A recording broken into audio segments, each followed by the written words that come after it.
నమస్తే. ఇన్నాళ్ళు నన్ను సపోర్ట్ చేస్తూ, ఎంకరేజ్ చేస్తూ మీ ప్రేమని నాకు అందిస్తున్న ప్రతి ఒక్కరికి కృతజ్ఞతలు.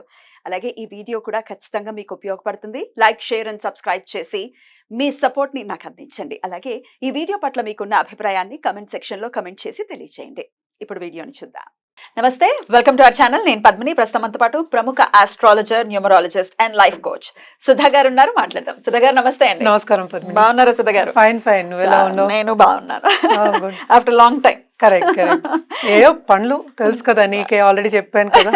నడిచిపోతుంది అంతే, life has to go on. Good to see you again. Yeah, thank you. Right. మీరు చాలా ఏళ్ల నుంచి ప్రాక్టీస్ లో ఉన్నారు ఆస్ట్రాలజీ అనేది. అది నాకు తెలుసు. నాకు పర్సనల్ గా కూడా చాలా ఏళ్ల నుంచి కూడా పరిచయం మీరు. సో రాశి వైజ్ మనం ఒకసారి చూసుకుంటే చాలా మంది రాశి ప్రకారమే చూసుకుంటూ ఉంటారు. వాళ్ళ అంటే లగ్నం మేజర్ రోల్ ని ప్లే చేసినప్పటికీ చాలా మందికి తెలియదు. కానీ రాశి ఓకే, నక్షత్రం ప్రకారం కూడా రాశి ఉంటుంది కాబట్టి ఆబ్వియస్ గా మరి రాశి వైజ్ చూసుకుంటే ఏ రాశి వాళ్ళు ఏమేమి పరిహారాలు చేసుకోవాలి for the better well being అనుకోవచ్చు, లేకపోతే ఒక పీస్ఫుల్ లైఫ్ ని లీడ్ చేయడానికి అనుకోవచ్చు. అలాగే జమ్ స్టోన్స్ నాకైతే చాలా చాలా పర్సనల్ గా నేను చాలా నమ్ముతాను. మన దగ్గర జెమాలజిస్ట్ కూడా ఉన్నారు, సర్టిఫైడ్ జెమాలజిస్ట్ ఉన్నారు. బ్యూటిఫుల్.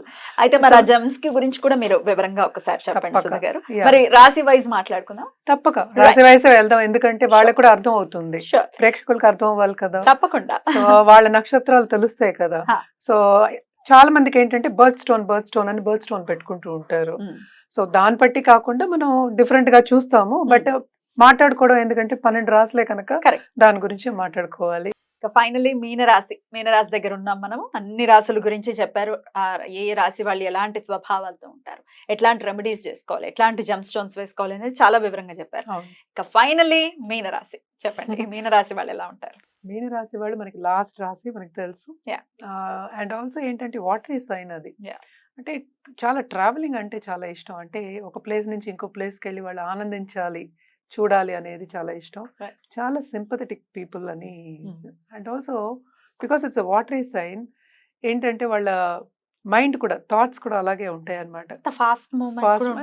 చాలా ఫాస్ట్ మూమెంట్. అంటే థింకింగ్ ఫాస్ట్ ఉండడం కాదు కదా, స్టెబిలిటీ అనేది వెరీ ఇంపార్టెంట్. థింకింగ్ దేనికైనా స్టెబిలిటీ ఉండాలి. ఎమోషనల్ అప్స్ అండ్ డౌన్స్ ఉన్నప్పుడు కొంచెం ప్రాబ్లమ్స్ ఉంటాయి అనమాట. నాట్ ఓన్లీ దట్, వీళ్ళు చాలా ఇంట్యూషన్ ఎక్కువ, ఎక్స్ట్రీమ్లీ ఇంట్యూటివ్ పీపుల్ అని చెప్పాలన్నమాట. అండ్ సూపర్ సెన్సిటివ్, చాలా సెన్సిటివ్ రెండు. ఎమోషనలీ స్టేబుల్ అవ్వడం కొంచెం కష్టం, అందుకే చెప్తున్నా వాటర్ సైన్. రష్ అవుతుంది, వాటర్ ఎలా ఉంటుంది, స్టేబుల్ గాను ఉండగలదు, ఎక్కడ పడితే అక్కడ మోల్డ్ అవ్వగలదు. అండ్ ఆల్సో ఏంటంటే ఫాస్ట్ గా మూవ్ అవ్వగలదు. ఒకటి డెస్ట్రాయ్ కూడా చేయగలదు, క్లీన్ చేయగలదు, ఏమైనా చేయగలదు, ఎలా అయినా మోల్డ్ అవ్వగలదు. ఎలా moulding is not a problem. Moulding ఎలాగైనా, ఎక్కడ ఒక ఫిష్ ని తీసుకెళ్లి వాటర్ లో వేస్తే అంతే కదా, మనం అదే అంటాం. అది చిన్నదైనా సరే, పెద్దదైనా సరే, ఎంత పెద్దదైనా సరే, it will take water is, it will take everything in. So తీసుకోగలరు, కానీ వాళ్ళు ఏంటంటే ఎమోషనల్ స్టెబిలిటీకి కొంచెం వర్క్ చేయాలి. ఎక్స్ట్రీమ్లీ ఇంట్యూటివ్ పీపుల్ కనుక కొంచెం ఎమోషనల్ స్టెబిలిటీ అనేది తక్కువ ఉంటుంది అని చెప్పాలన్నమాట. ఎందుకని అంటే ఇది జూపిటర్ ఒక్కటి కాకుండా it is also like, so not only watery sign we're talking about, అంటే ఎమోషనల్, ఎక్స్ట్రీమ్లీ ఎమోషనల్ పీపుల్ అని చెప్పాలి. సూపర్ సెన్సిటివ్ అని అందుకే అన్నాను అన్నమాట. మరి ఎట్లాంటి రెమెడీస్ చేయాలి? ఎమోషనల్ గా ఉంటే అది hard to deal. Correct, very very difficult.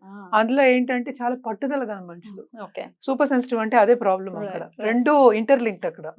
So చాలా మంది నేను చూసింది ఏంటంటే ఇంకా అనుకున్నది సాధించాలి అంతే, 2 5 ఉండదు అనమాట, నో అదర్ ఆప్షన్, అలా ఉంటారు అనమాట వీళ్ళు నేను చూసింది. అండ్ ఆల్సో ఏంటంటే కమ్యూనికేషన్ స్కిల్స్ బాగుంటాయి వీళ్ళకి, చాలా extremely communicative people. Not only that, నువ్వు అన్నట్టు మోక్ష స్థానమే 12th మనం మామూలుగా జాతకంలో తీసుకుంటాం, కానీ ఈ హౌస్ మోక్ష స్థానం అని చెప్పడానికి ఉండదు అనమాట. ఎందుకంటే ఇది ఎవరిదైనా జాతకం ఇప్పుడు మేషరాశి నుంచి లేకపోతే మేష లగ్నం నుంచి మొదలవుతే అది అప్పుడు చెప్తాం. అప్పుడు జనరల్ గా అయితే 12th మనకి లాసెస్ కి చెప్తాం, మిగతా అన్నిటికి కూడా చెప్తూ ఉంటాము. అన్నిటికీ లాసెస్ అంటే ఇంకా అదే కదా. సో జనరల్ గా అయితే ఏంటంటే వీళ్ళకి ఖర్చు పెట్టే ఇది కూడా ఉంటుంది, అందుకని అది కూడా తీసుకొచ్చారు టాపిక్. ఎక్కువ ఖర్చు పెడతారు, మితిమీరి ఖర్చు పెడతారు, ఉంది కదా అని ఖర్చు పెడతారు, అది ఖర్చులు ఎక్కువే పెడతారు వీళ్ళు. అందుకని ట్రావెలింగ్ ఫస్ట్ చెప్పింది అదే కదా, ట్రావెలింగ్ ఎక్కడ అవుతుంది ఎట్లాంటి రెమెడీస్ చేస్తారు? And also extremely spiritual people అని కూడా చెప్పాలి. అంటే స్పిరిచువాలిటీ అంటే చాలా మక్కువ చూపిస్తారు. సో 12th హౌస్ కి అదొక నిదర్శనం మనకి.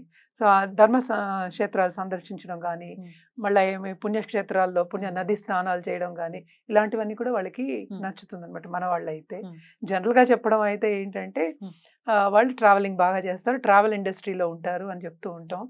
అండ్ జూపిటర్ ఈ రాశికి అధిపతి కనుక మనం స్టోన్ చెప్తే ఎప్పుడు కనక పుష్యరాగమే ఎక్కువ చెప్తాము. సేమ్ థింగ్ అలాగే ఇప్పుడు హెల్త్ ఇష్యూస్ వచ్చిన, ఫ్యామిలీ ఇంటర్పర్సనల్ రిలేషన్షిప్స్ వచ్చిన పుష్యరాగం చెప్పుకుంటాం. వైట్ కలర్, వైట్ వేసుకోవచ్చు, అక్కడ light yellow colour, golden colour చెప్తూ ఉంటాం అనమాట. ఇవి రెండు వేసుకోవచ్చు depending on again horoscope. Horoscope బాగుంది, వాళ్ళకి ఇది సూట్ అవుతుందంటే అదే ఇవ్వడం అనేది జరుగుతుంది.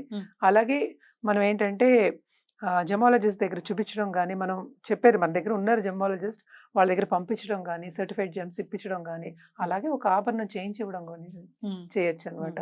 మనకి అందరూ తెలిసిన వాళ్ళే ఉన్నారు, ఎప్పటి నుంచో చేస్తున్నారు కూడాను.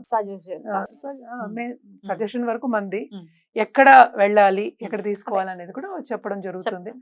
కొంతమంది ఏంటంటే నాకు వాట్సాప్ లో కూడా పంపిస్తూ ఉంటారు, ఈ స్టోన్ తీసుకున్నాను, ఇది తీసుకున్నాను, బాగుంది అడుగుతూ ఉంటారు. అదేంటంటే మనకి క్లారిటీ కట్ అవన్నీ చెప్తూ ఉన్నాను కదా, అవన్నీ ఉంటే కనుక వాళ్ళు తప్పక వాళ్ళే చెప్తారు, జెమాలజిస్ట్ కూడా చెప్పేస్తారు ఇలా ఉంది ఇలా ఉంది, ఆ రేట్ కూడా దాన్ని బట్టి వస్తుంది కదా మనకి. సో తీసుకోవడం అనేది జరుగుతుంది, తప్పక వీళ్ళు వేసుకుంటే చాలా బాగుంటుంది. రెమెడియల్ మెషర్స్ మనం పూజలు చేయాలి అంటే ఎప్పటికైనా మనం గురు కాళ్ళు పట్టుకోవాలి, ఇంకేం చేయలేము. అరే ఏ గురువు అయినా పర్వాలేదు, ఎవరికి కుల గురువులు ఉంటారు, సో వాళ్ళ కాళ్ళు పట్టుకోవడం. ఇంకోటి ఏంటంటే శివుడికి బాగా ధ్యానం చేసుకోవడం, పొద్దున్న లేవగానే ధ్యానం చేసుకోవడం అనేది మంచిది. అండ్ పర్సనల్ డెవలప్మెంట్ మీద ఎక్కువ ధ్యాస పెట్టడం అంటే ఏంటి, ఒక మెడిటేషన్ కానీ, ఒక జపం కానీ, ఒక పూజ కానీ, ఒక మంత్రం కానీ డైలీ లైఫ్ లో ఉండాలి. అప్పుడు కొంచెం ఈ స్టెబిలిటీ అనేది వస్తుంది వాళ్ళకి. సో ఇది కంటిన్యూ అవుతే ఏంటంటే వాళ్ళు అనుకున్నది సాధిస్తారు, ఏమీ అడ్డంగాలు లేకుండా, ఆబ్స్టకల్ లేకుండా. సో సాధించడం అనేది జరుగుతుంది అనమాట. బాగుంటుంది. బ్యూటిఫుల్ అండి. అయితే ప్రెసెంట్ సిచ్యువేషన్ గురించి ఒకసారి మాట్లాడుకుంటే ఎల్నాట్ సెన్ లో ఉన్నారు. అవును, first session about to completing కొన్ని నెలల్లో. సో డెఫినెట్ గా ఒక స్టాగ్నెంట్ పొజిషన్ అయితే ఉంది అని ఖచ్చితంగా చెప్పుకోవచ్చు. మరి ఈ పరిస్థితుల నుంచి బయటపడాలి అని అంటే ఏం చేసుకోవచ్చు? ఫస్ట్ శనిదానమే చేయాలి, అలాగే తైల దీపం పెట్టుకోవాలన్నమాట శనికి. శనిదానం అంటే ఎప్పుడు మనం చెప్పేది అంటే నల్ల నువ్వులు. నేను ఎప్పుడు చెప్పేది ఒక ఫాల్ తీసేసుకుని, నల్ల ఫాల్ తీసుకుని దాన్ని కట్ చేసేసి దాంట్లో నువ్వులు కట్టేసి దానం ఏమంటే, మన కలియుగానికి ఎప్పుడైనా చెప్పేది ఏంటంటే దానమే చెప్పారు. ఏ దానమైనా పర్వాలేదు, నేను చెప్పినట్టు అన్నదానం చేయొచ్చు. అలాగే వృద్ధులకి, వృద్ధాశ్రమంకి తప్పక వెళ్ళి ఒక పేర్ ఆఫ్ జోళ్ళైనా కొనిపెట్టడం అనేది మంచిది.